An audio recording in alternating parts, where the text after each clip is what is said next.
It's not often you get that excited about technology. People have been waiting for this for a long time. That's fantastic. That's big. That is absolutely gorgeous. Finally. I didn't think that the open concept of Pro Tools would ever actually be this open. I just opened up Pro Tools 9 for the first time. All you need is your iLock, right? Dang. And use the core audio to play back. This is... oh man. I think Pro Tools 9 is potentially one of the most exciting things since Pro Tools HD was invented or any of those major milestones. We can start with a system on a machine running with literally like a pair of headphones, and we can go all the way up to a system running with however many interfaces or outputs we need. To be able to ditch I/O completely and edit that exact same session on headphones, it's amazing. Just the raw functionality that 9 has without needing to resort to a DV toolkit or any of that stuff is a very exciting development. You can get busy really quickly and really easily and without spending much money. For $600 for someone to be able to have what previously used to cost me a ton of money and have access to all this stuff, it's perfect. The fact that there'll be delay compensation, that's killer. I can actually sit there and like process things and make real decisions on the fly and not have to be tied down to the studio. I mean, it's cool. It's just making it streamlined, just making it easier, making it more affordable. It's everything you would want. It means I don't have to think about it that much. I can think about making the moment. You can actually mix at home on your laptop. Now with Pro Tools 9, get it and use the built-in audio for a while, and after a while you're going to realize that, okay, now I need something that sounds better, and you'll have a ton of choices, but at least the software platform is available to everybody. To just say, here's the software, go ahead, is great. And you don't have to worry about what your friend's using. Being able to like cut down those boundaries and level the playing field, that's awesome.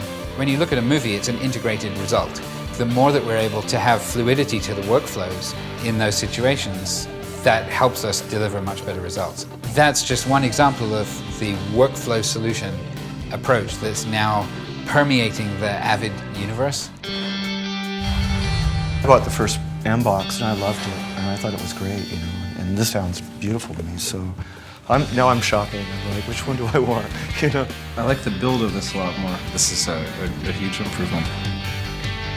I think there's always been a hole in the product lineup that we've really been missing, is something to sit between, you know, what to now has been LE and the HD systems. And I think the native system really comes and sits in that space very well. There's all these different levels to get in, and it's actually like the initial levels are even cheaper than most other software. This is the midway point.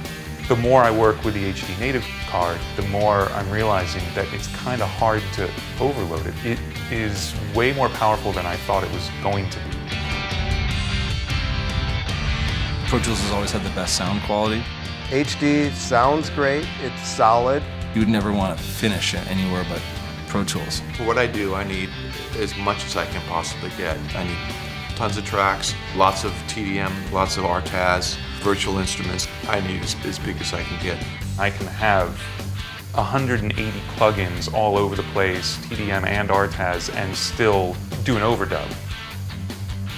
When we're running in certain situations, we absolutely need to know that it will do X, Y, and Z every time, every day, and it does.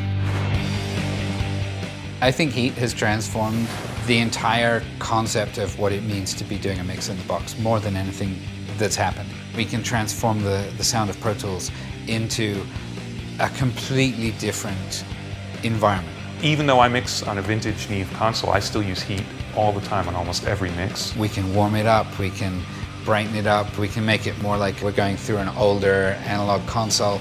We're finding the results are just magical.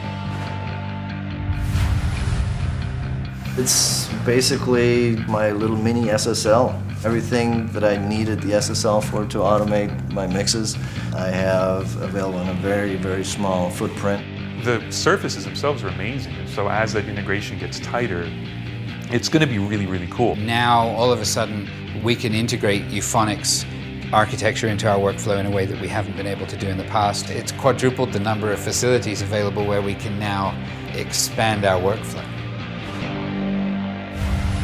The pace of innovation and product development here has just taken off like a rocket. Gee, I wish it would do this. Oh, it does this now. But if they would just add this, oh, it does it now. Everything is a logical progression in adding features. You really are now starting to come out with products that are truly revolutionary. Everybody keeps coming out with products that try to beat the bar that Avid sets, and they don't.